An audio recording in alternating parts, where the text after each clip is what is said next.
Hi everyone, my name is Glenn Dietrich and I am here with my mother Joanne Dietrich, a lifelong entrepreneur starting her first business in York, Pennsylvania in the 1980s. We are here at her home in Red Lion, Pennsylvania. Thank you so much for taking the time to share your entrepreneurial journey in this interview today. Can you start in this interview where we're going to discuss your entrepreneurial journey in the 20th century by explaining how you got started? Well, I actually got started when I was a young teenager back on Long Island, and I accidentally came upon some cleaning jobs, and that's how it started. Where I am today isn't where I was in my entrepreneur journey. Right now, I am doing Airbnb. Sweet, great.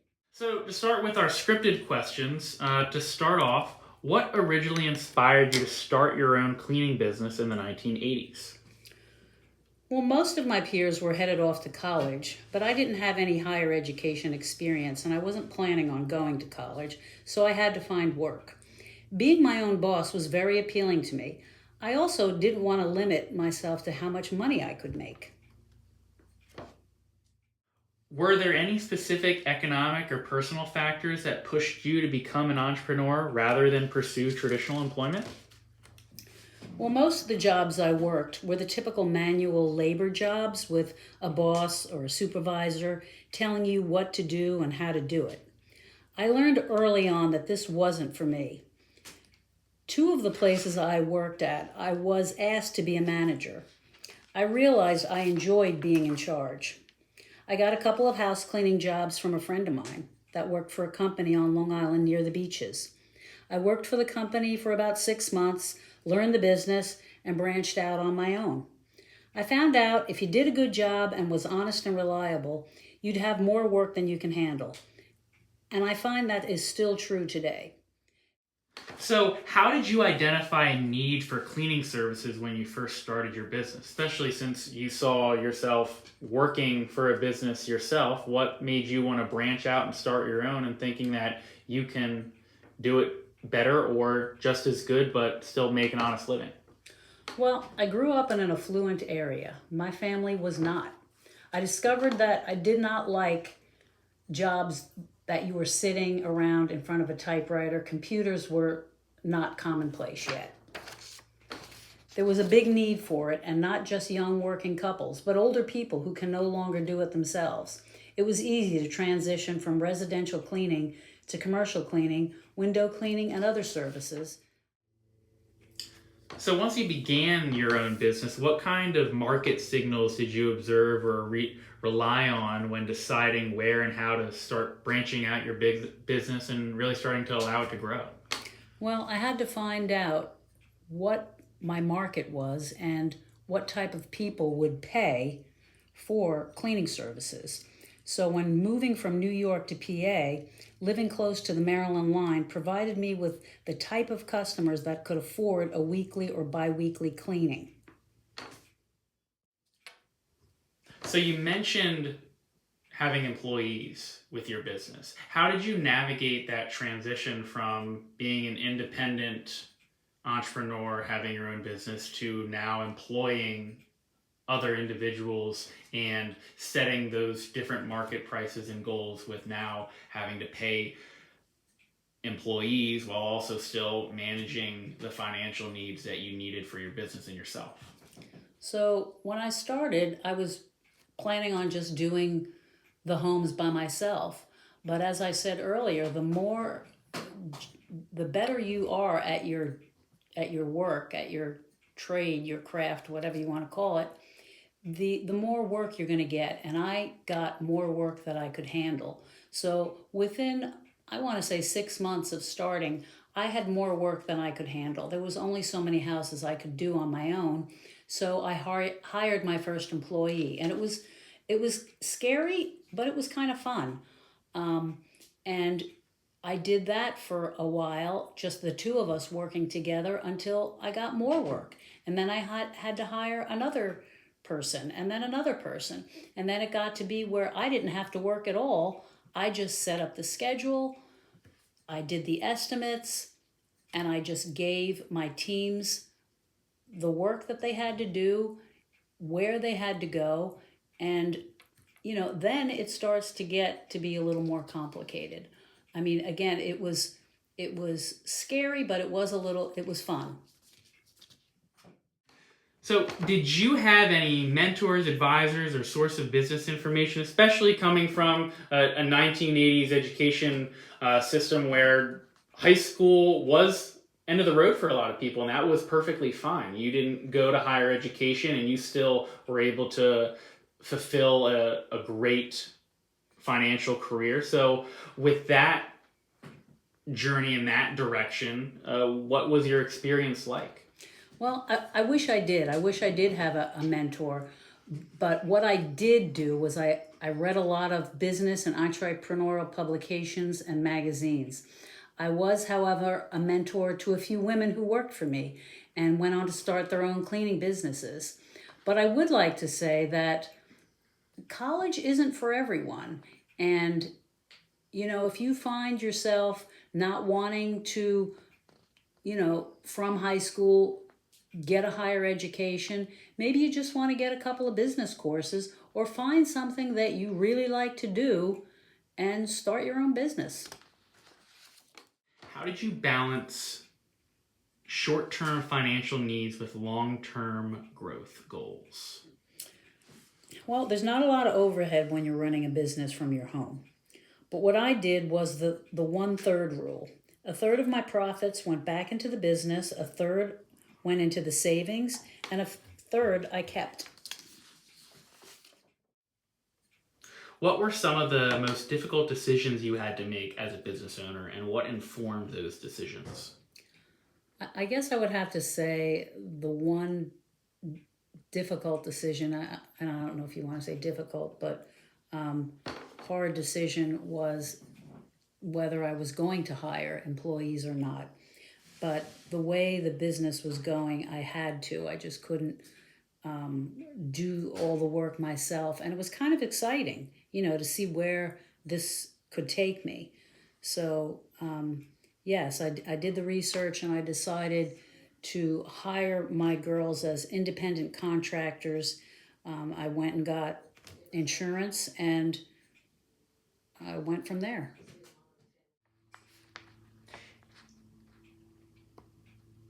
Did changes in political or economic policies such as tax laws, labor regulations, or even minimum wage shifts impact how you ran your business? Well, yeah, my employees were hired as independent contractors, and I didn't have any issues with this because I hired people based on their experience and set wages competitive with other companies in the area. How did you gauge competitive rates between other companies, especially in an area where internet wasn't as accessible and as mainstreamed? How were you able to navigate what was competitive versus not competitive?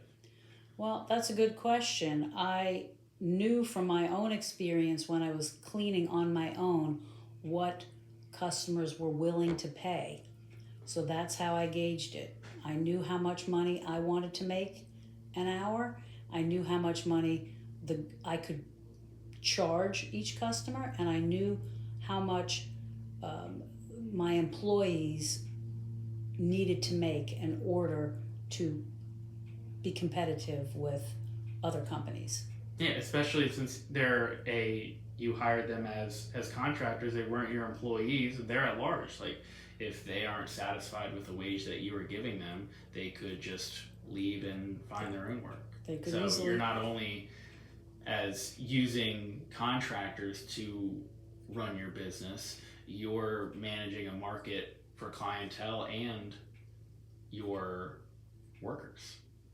Exactly. So I had two sets of people that I had to keep satisfied, and those were my customers. I had to keep them satisfied with, of course, the quality of the work. I had to keep them satisfied with the amount of money that they were going to have to pay us, and I also had to keep the people that were working for me satisfied, whether it was with incentives to do better by giving them bonuses, whether that was each week, each day, every year.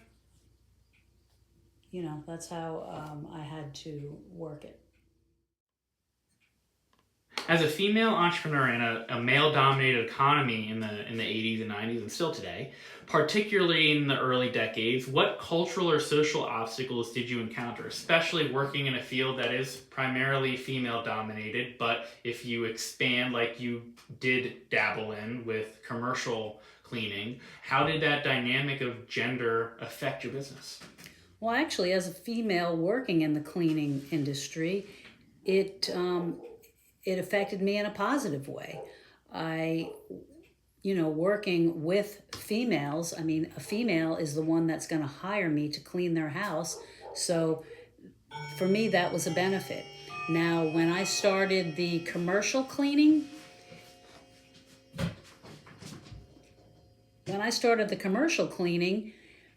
it was a little bit harder, but again, in a female-dominated industry, men, they want a female to be doing the cleaning because they feel like they're going to do a more thorough job.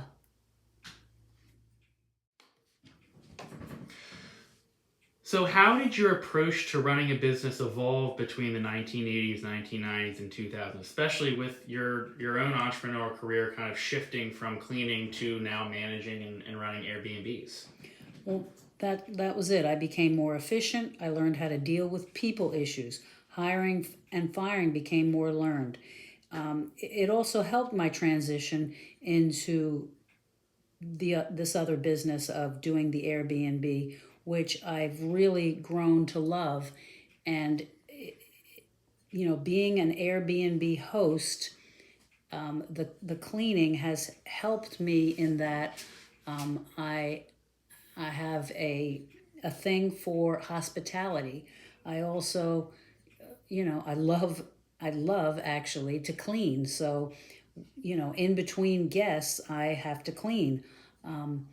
I have to greet people when they come to any one of my listings. I have to have that spirit of hosting people, liking people, and making people feel comfortable. And to elaborate just like your journey and growth through your entrepreneurial career, like age and interest is certainly a factor in one's entrepreneurial journey, and that's really for some people depending on when they start, how long they go with their business, what their interests are, how long that passion can remain, can really hinder or really be the inspiration to maintain a business. And Yes. You navigated that really well with when your age and interest to cleaning may have dissipated, or just the type of energy and work that you needed to maintain a business that required employees, to shifting to descaling to taking on a whole new adventure that kind of still kept the things that you enjoyed about the beginnings Yes. of your career. Yes, cleaning is a very physical job, and as we age, things tend to not, we don't have the stamina that we have. So selling the business or giving some of the customers that I had to other girls and women in the business, it was an easy transition. It wasn't that hard. And the Airbnb has provided me with something that is not physically demanding, but it does provide to me a purpose and what I need to feel like a productive person in this world. So, what shifts in consumer behavior or economic conditions most significantly affected your business over the years? Well, when the economy was bad, business was not as good. However, I still was able to maintain a lot of my customers. I feel like, I don't know if I feel like, but a lot of my customers felt that having their houses and businesses cleaned was a necessity, not a luxury. So, But then when COVID hit, that was an unknown and it was scary. People wanted their houses and businesses and cleaned anyway. So I adapted a different protocol in how we cleaned by using masks and disinfectants. When you say the economy is bad, I mean, our economy has faced ebbs and flows in the past several decades. Or when you refer to when the economy is bad, was that in the 80s? Was this in the recession in 2008? Or is this the recession due to COVID?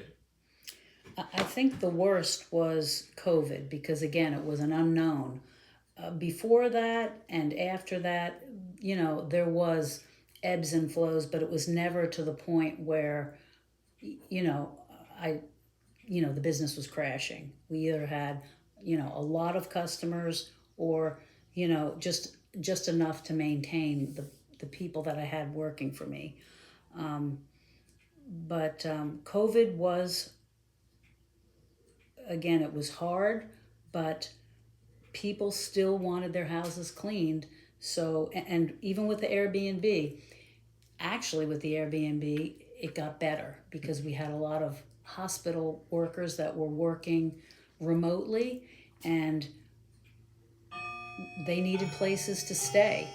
So Airbnb had started this protocol where you have to disinfect everything. You had a certain way you had to clean. So I adapted that, and that not only helped me with the cleaning of the Airbnbs, but with my customers' homes. It was a different system that I wasn't used to, and I actually liked it. It was a little more efficient. And you might even while COVID drastically affected the economy, you were in a market and a field where it kind of became more of a necessity. I mean, people with COVID became hyper vigilant when it came to cleanliness and having things to protocol in cleanliness and protection. And where your Airbnb business became more of a struggle, a lot of people really did kind of shift to using Airbnb around COVID once things started to get lifted, but still things were more quarantined, but Airbnb was still a prosperous business during that time. Yes, and that's when the remote jobs really started to flourish. And the Airbnb that I have down at the beach, I was getting people using it during the off season because they were working remotely. They just wanted to work somewhere else. If you can work, at home, you can work anywhere. So that particular listing really made a lot of money because it was being used off season, which it normally didn't. And also the Airbnb that I run out of our home. It's called a home share, and we got a lot of the same remote workers that just wanted to do their working in a different setting, and we got a lot of traveling nurses that the hospitals, as you know, were just overrun by sick people, and they didn't have enough nurses and doctors. So people were traveling all over the place trying to fill that need, and they needed places to stay. So my listings were full during COVID. Okay, so our last question, kind of a three-parter, but really ties in kind of a conclusion to this interview. So, with your experience now, what advice would you give to someone, or what qualities do you think that someone should attempt to exemplify, in your opinion, in order to be successful in their entrepreneurial journey today? And to add, what do you wish you would have done differently when you started out? Well, I think important qualities or habits should be in place for any vocation, not just one starting your own business, but in any job that you start out with. And that is, be organized. Don't procrastinate. Get things done in a timely fashion, whether it's with your payments, your payroll, taxes. Know your local laws. Do everything in a timely manner so problems don't escalate. Answering the question, what would I have told myself, if anything, back when I first started, was maybe to just relax more and be confident in knowing that when you provide a needed, honest, reliable service, you're going to succeed. And also, love what you do. You have to love what you do because you're going to be doing it for a long time if you want it to be successful. And be confident in your work and always strive to go over and above. That's what's going to make you stand out. All right. Well, thank you so much for taking the time to share your career with us and get to learn a little bit more about your journey as an entrepreneur and a business owner. So thank you so much. Thank you, buddy, for letting me tell my story. You're welcome.